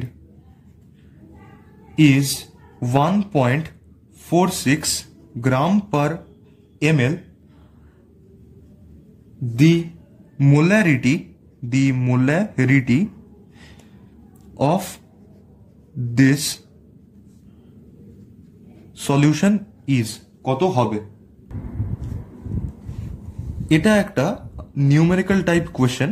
এটা JEE মেন্সে কোন একটা বছরে এসেছিল, আমার ঠিক বছরটা মনে পড়ছে না। আমাকে এখানে কোয়েশ্চেনেই দিয়ে দিয়েছে অ্যাটমিক মাস অফ ক্লোরিন আমাকে দিয়েছে 35.5 AMU, 35.5 AMU, আর হাইড্রোজেন যেটা আমরা সবাই জানি তাও দিয়েছে 1 AMU। এটা মেন্সের একটা question. A commercially sold concentrated HCl is 35% HCl by mass if the density of this commercially sold acid is 1.46 gram per ml, the molarity of this solution is কত হবে আমাকে সেটা বার করতে বলেছে, মোলারিটি। এরকম ধরনের কোয়েশ্চেনগুলো বেশ ইম্পর্টেন্ট। এগুলো তোমার কম্পারেটিভ লেভেলের জন্য ইম্পর্টেন্ট, এবং যদি বোর্ডসে যদি একটু ভালো লেভেলের কোয়েশ্চেন করে তখন এই ধরনের কোয়েশ্চেন দিতে পারে। এইখানে আমি ডাইরেক্টলি কোনো ফর্মুলা দিয়ে আমি অ্যাপ্রোচে যাচ্ছি না, আমি এইখানে এটা যেভাবে করলাম আমি সেভাবে করার একটা চেষ্টা করছি। হ্যাঁ, ফাইনালি আমাকে ফর্মুলা পুট করতে হবে, মোলারিটির ফর্মুলা আমাকে হয়তো পুট করতে হতে পারে, কারণ যেহেতু আমি মোলারিটিতে আমাকে বের করতে বলেছে। কিন্তু তার আগে আমি চেষ্টা করবো যে ডাইরেক্টলি ফর্মুলা না পুট করতে। এখানে আমাকে একটা কনসেন্ট্রেশন টার্ম থেকে আরেকটা কনসেন্ট্রেশন টার্মে চেঞ্জ করতে বলেছে। এরকমের কোয়েশ্চেনগুলো ইম্পর্টেন্ট, যেখানে আমাকে বলেছে যে 35% HCl বাই মাস, মানে আমাকে মাস বাই মাসটা দিয়ে দিয়েছে, এবং আমাকে মাস বাই মাস কনসেন্ট্রেশন টার্মটাকে আমাকে কনভার্ট করতে বলেছে মোলারিটিতে। তো আমি এখানে এইভাবে যদি আমি লিখি যে concentration of HCl, concentration of HCl যেটা দিয়ে দিয়েছে সেটা হচ্ছে 35% মাস বাই মাস বা ওয়েট বাই ওয়েট। তো এইটাকে আমি, এটা যদি আমি মিনিংটা লিখি, এটা যদি আমি মানে লিখি, এটার মানে দাঁড়াচ্ছে যে 100-র মধ্যে 35 গ্রাম সলিউট রয়েছে এই টোটাল মিক্সচারে। এই 100 দিয়ে মাল্টিপ্লাই করা মানে এটা 100%। তো 100-র মধ্যে 35 গ্রাম HCl আমার রয়েছে। মানে এটাকে যদি আমি লিখি যে in 100 gram solution there is 35 gram HCl, 100 গ্রামের মধ্যে 35 গ্রাম HCl আমার রয়েছে।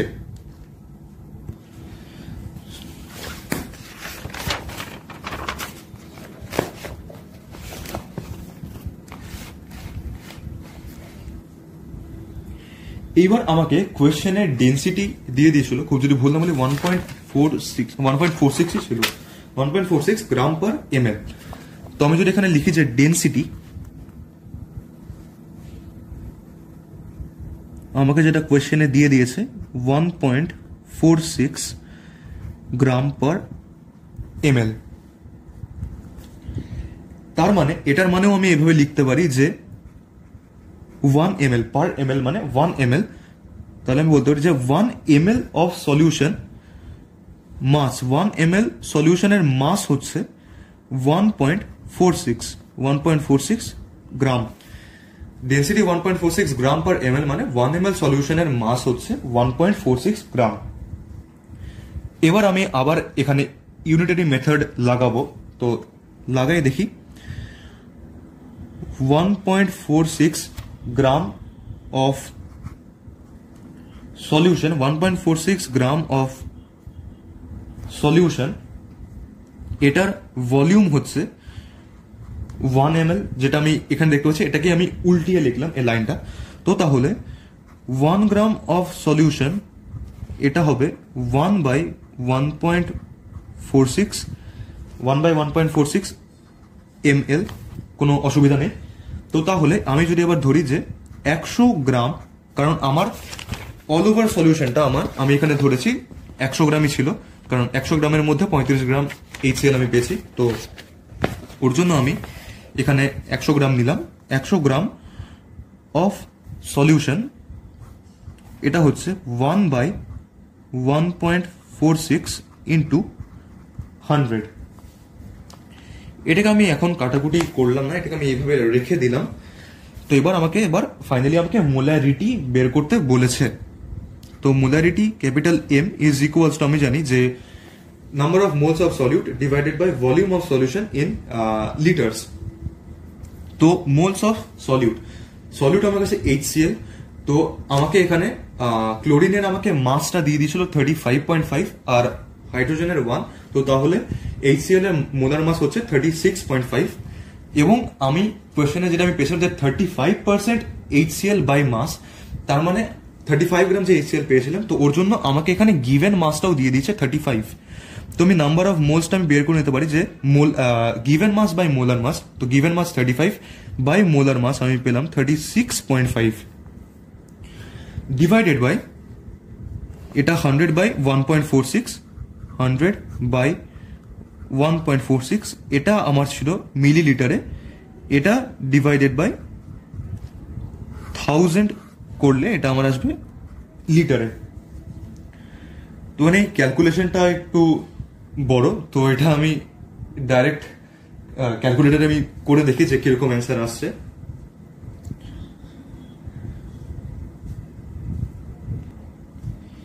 এইটার অ্যান্সার মোটামুটি 14 মতো আসছে, 14 মোলার এটার অ্যান্সার। ও আশা করি এটা বুঝতে কোনো অসুবিধা নেই। এটা যদি কোনো অসুবিধা থাকে তো তোমরা আবার ভিডিওটা রিপিট করে দেখে নিতে পারো, আশা করি বুঝতে পারবে। এরকমই একটা ওই কনসেন্ট্রেশন টার্মসের মধ্যে ইন্টারচেঞ্জ করা এরকম একটা কোশ্চেন করা যাক।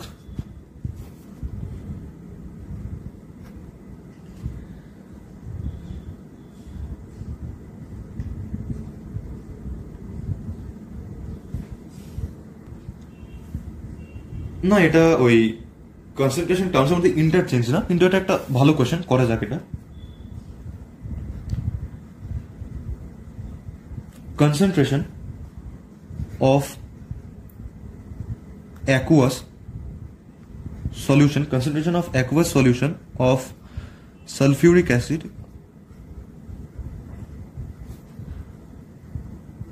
concentration of aqueous solution of sulfuric acid 98% sulfuric acid, 98% H2SO4 আমি লিখে দিলাম, 98% H2SO4 by mass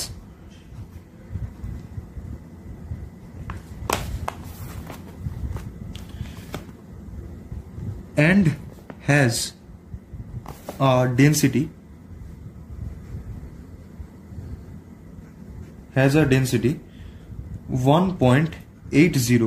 1.80 gram per ml।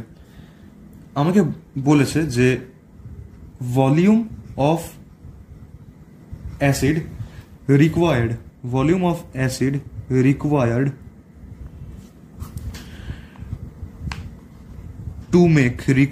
to make 1 liter of 0.1 molar H2SO4 solution is concentration of aqueous solution of sulfuric acid 98% sulfuric acid by mass and has a density 1.80 gram per ml. Volume of acid required to make 1 liter of 0.1 molar sulfuric acid solution is কত হবে? তো এখানে আবার যদি আমি কোনো formula put না করে যদি আমি যেভাবে আমি দেখালাম সেভাবে যদি আমি করি, কোয়েশ্চেনের মানেটা যদি আমি বুঝে করার চেষ্টা করি তাহলে আমাকে ফর্মুলা আলাদা করে মনে রাখতে হবে না। তো আমাকে এখানে বাই মাস বলেছে, তার মানে আমাকে ওয়েট বাই ওয়েট পার্সেন্টেজ এটাই আমাকে বলেছে বা কোয়েশ্চেনে বলে দিয়েছে। তাহলে ওয়েট বাই ওয়েট পার্সেন্টেজ এটা আমাকে দিয়েছে 98%। তো তাহলে আমি বলতে পারি যে 100 gram solution 100 gram solution has 98 gram H2SO4। 100 gram সলিউশনে 98 গ্রাম H2SO4 আমার রয়েছে অ্যাকর্ডিং টু কোয়েশ্চেন। এবার আমাকে কোয়েশ্চেনে ডেন্সিটি অফ অ্যাকোয়াস সলিউশন আমাকে দিয়ে দিয়েছে 1.80। তো তাহলে আমি লিখতে পারি যে ডেন্সিটি, এটা হচ্ছে ডেন্সিটি অফ সলিউশন, এটা হচ্ছে ডেন্সিটি ফর্মুলা যেটা মাস বাই ভলিউম, সেটা লিখলাম। ডেন্সিটি আমাকে কোয়েশ্চেনে দিয়েছে 1.80, আমি 1.8 নিলাম। মাসটা আমি 100 এখানে নিয়েছি, 100/V। তো তাহলে আমি এখান থেকে ভলিউম পেলাম 100/1.8। এটা আমার কাছে আসছে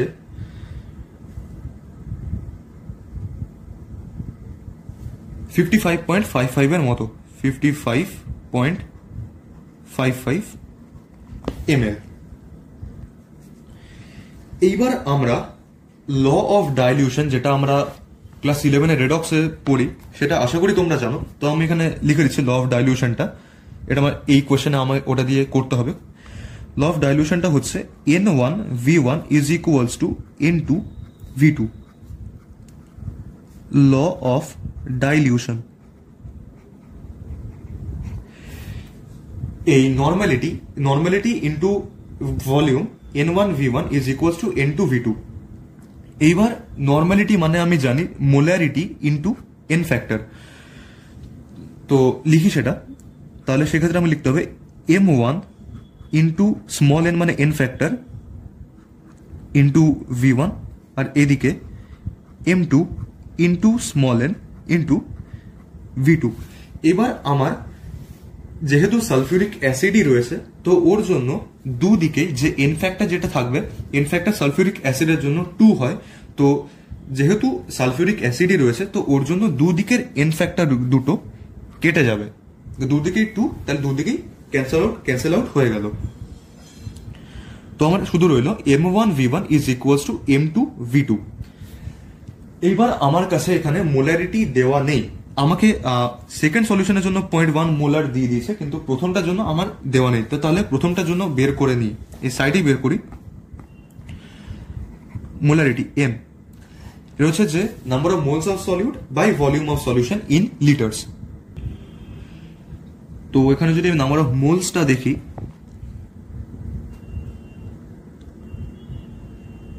আচ্ছা এখানে কোশ্চেনে আমাকে নাম্বার অফ মোলসটাও বলে দেয়নি, তো কোনো অসুবিধা নেই, কারণ নাম্বার অফ মোলসটা আমি এখানে বের করে নিতে পারবো।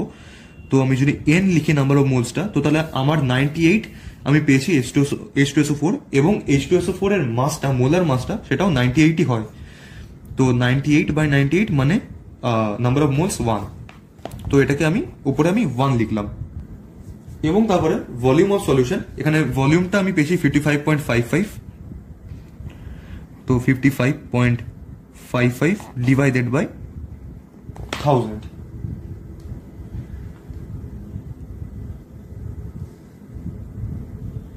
এইটা আমার কাছে 18 এর মতো আসবে, 18 মোলার। 18 মোলার। তো এবার এইটাকে এখানে পুট করা যাক। আমাকে কোয়েশ্চেনে ভলিউমটা আমাকে বের করতে বলেছে, আমাকে এখানে V1টা বের করতে বলেছে। তো আমি লিখলাম এইভাবে, V1 into 18 molar is equals two 0.1 molar into V2 আমাকে এখানেও 1 দিয়েছে, 1 লিটার আমাকে মেনশন করে দিয়েছে, তো 1। তো তাহলে আমার V1 আসবে 0.1 ডিভাইডেড বাই 18 ডিভাইডেড বাই 18, এটা আমার কাছে আসছে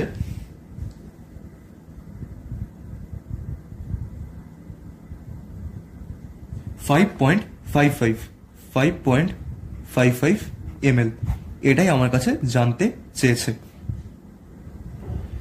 আমাকে এখানে প্রথমে ওয়েট বাই ওয়েটের পার্সেন্টেজ দিয়ে দিয়েছিল 98%। তো আমি সেখান থেকে আমি পেলাম যে 98 গ্রাম H2SO4 এই অ্যাকোয়াস সলিউশনে, এই কনসেন্ট্রেটেড সলিউশনে রয়েছে। আমাকে ডেন্সিটিও সলিউশনে মেনশন করে দিয়েছিল, তো আমি ডেন্সিটির ফর্মুলা জানি, মাস বাই ভলিউম। তো আমি 1.8 ডেন্সিটিটাকে পুট করলাম মাস বাই ভলিউমে 100/V তে, সেখান থেকে আমি V পেলাম 55.55। এবার আমি ল অফ ডাইলিউশন জানি ক্লাস 11 এর রেডক্সের কনসেপ্ট থেকে, N1V1 is equals to N2V2। তো এখানে সরি, এখানে N1টা আমার কাছে হচ্ছে, মানে N1 এর যেটা ফর্মুলা জানি যে normality is equals to molarity into N factor. তো N1 is equals two M1 into N into V1। তো দুদিকে Nটা সেম, যেহেতু H2SO4 নিয়ে কথা হচ্ছে, আমাকে এখানেও H2SO4 বলেছে আর আগেও আমার H2SO4ই ছিল। তো ওর জন্য N ফ্যাক্টর দুটোরই সেম, তো ওর জন্য দুদিকে N ফ্যাক্টর গুলো কেটে গেল, এদিকে V1 রইলো। আর মোলারিটি আমি একদিক থেকে বের করলাম 18 মোলার, এখানে 18 পুট করলাম। এদিকে 0.1 মোলার আমাকে এখানে মেনশন করে দিয়েছে, তার সঙ্গে এখানে 1 লিটার মেনশন করে দিয়েছে, সেটা পুট করলাম, দিয়ে আমি V1 পেলাম 5.55। আশা করি এটা সবাই বুঝতে পেরেছো। এবার একটা খুবই কমন কোয়েশ্চেন করে, এটা হয়তো তোমরা অনেক জায়গাতেই দেখবে, যে molarity of pure water, molarity of pure water.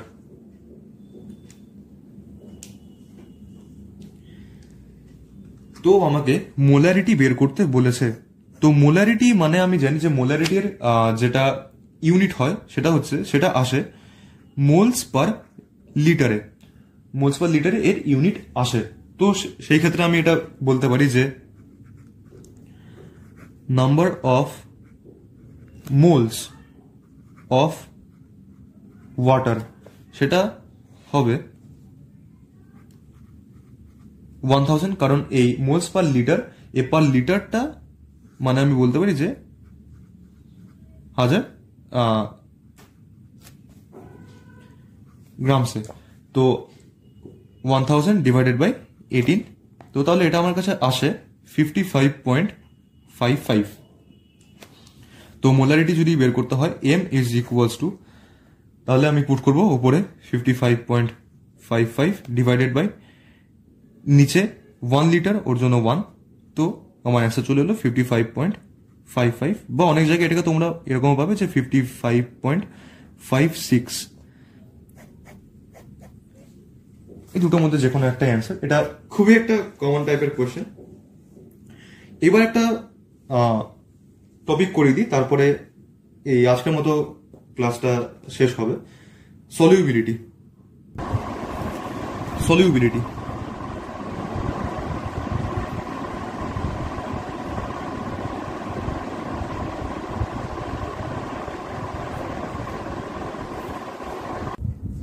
আমরা সলিউবিলিটি দেখব, সলিউবিলিটি অফ সলিড বা লিকুইড এবং গ্যাসের।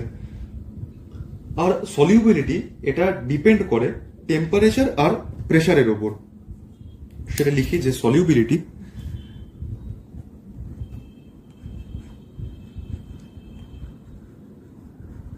Depends on temperature and pressure. Solubility depends on temperature and pressure. এবার যদি আমি নাম্বার 1 হেডিং দিয়ে যদি আমি দেখি যে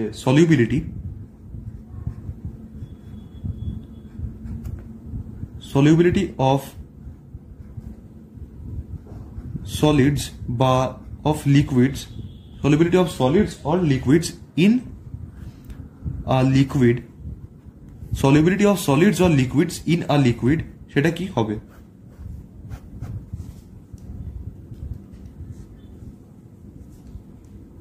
এই ক্ষেত্রে যখন একটা সলিড বা লিকুইড যখন হবে, আমি সলিড লিকুইডকে একসঙ্গে এখানে ধরলাম, কারণ সলিড লিকুইড হচ্ছে ইনকম্প্রেসেবল। তার কারণ এই সলিড আর লিকুইড হচ্ছে ইনকম্প্রেসেবল, কম্প্রেস করা যায় না। এই ক্ষেত্রে আমি দেখব যে প্রেসারের কোনো এফেক্ট পড়ে না, আর প্রেসারের এফেক্ট পড়ে না বলেই এই দুজন ইনকম্প্রেসিবল। কাজে লিখে সেটা there will be no effect of pressure. প্রথম পয়েন্ট,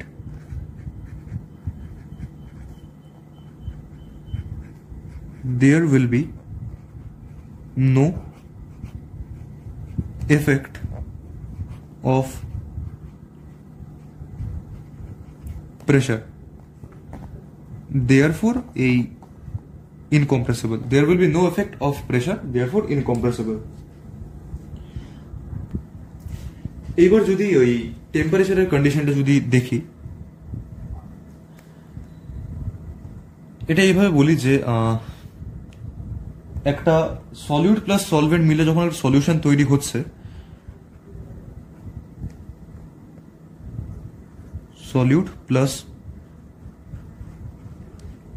সলভেন্ট এই দুটো মিলে যখন সলিউশন তৈরি হচ্ছে, এই ক্ষেত্রে আমি ডেল্টা এইচটাকে আমি পেলাম যে পজিটিভ। ডেল্টা এইচ পজিটিভ, তার মানে দাঁড়াচ্ছে যে এখানে এটা হবে এন্ডোথার্মিক,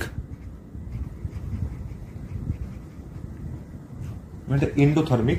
সেক্ষেত্রে লি চ্যাটেলিয়ার্স প্রিন্সিপাল, যেটা তোমরা কেমিক্যাল ইকুইলিব্রিয়ামে যেটা তোমরা দেখে থাকবে, লি চ্যাটেলিয়ার্স প্রিন্সিপাল অনুযায়ী, তাহলে আমি বলতে পারি যে এখানে টেম্পারেচার বাড়লে সলিউশনে তৈরি হওয়ার প্রবণতা সেটাও বাড়বে।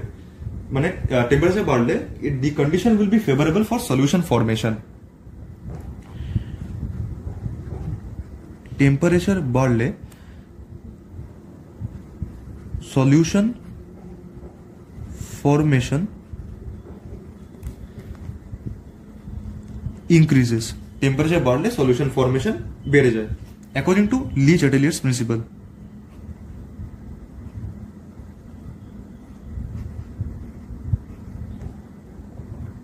ডাবল টি আসে না, সিঙ্গেল টি কোথায় আসে?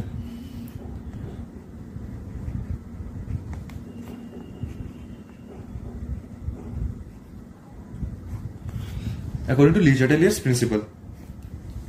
এইবার দেখা যাক সেকেন্ডটা, যেটা হচ্ছে যে solubility of gases in liquid.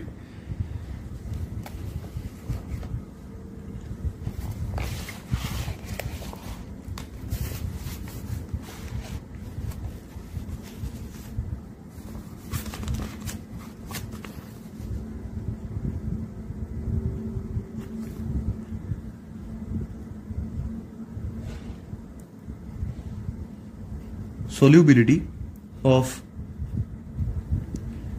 gases in liquid.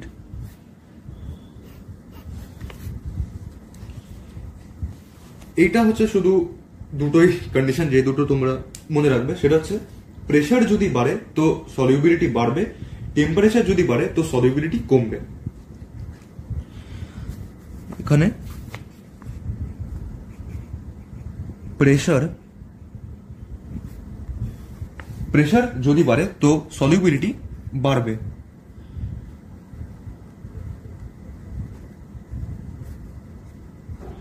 Pressure বাড়লে সলিউবিলিটি বাড়বে, আর টেম্পারেচার যদি বাড়ে তাহলে সলিউবিলিটি কমবে। টেম্পারেচার যদি বাড়ে তো সলিউবিলিটি কমবে। এখানে শুধু এইগুলোই, শুধু এই অবধি বেশ। তাহলে আজকে এই ফার্স্ট লেকচারে যা পড়ালাম এটাই ভালো করে দেখে এসো। পরের দিন সেকেন্ড লেকচারে আমরা হেনরিজ ল দেখবো, তারপর রাউন্ডস ল দেখবো, তারপর অ্যাজিওট্রপিক মিক্সচার এগুলো দেখবো, এবং তারপরে আমরা শুরু করবো ওর পরের টপিক, যেগুলো হচ্ছে ওই কলিগেটিভ প্রপার্টির টপিকগুলো, যেখানে relative lowering in vapour pressure, তারপর বয়লিং পয়েন্টের ডিপ্রেশন বা ডিপ্রেশনের বয়লিং পয়েন্ট, ফ্রিজিং পয়েন্ট, এগুলো দেখবো। তো যাই হোক, আজকে এগুলো ভালো করে দেখে আসো। যদি কোনো ডাউট থাকে তো তোমরা চ্যাটে লিখে জিজ্ঞেস করতে পারো। এর নোটস গুলো তোমরা টেলিগ্রামে পেয়ে যাবে, টেলিগ্রামে আপলোড করে দেওয়া হবে। এর ডিপিপিও টেলিগ্রামে তোমরা পেয়ে যাবে। সো দেখা হচ্ছে, ভালো করে পড়াশোনা করো, টাটা।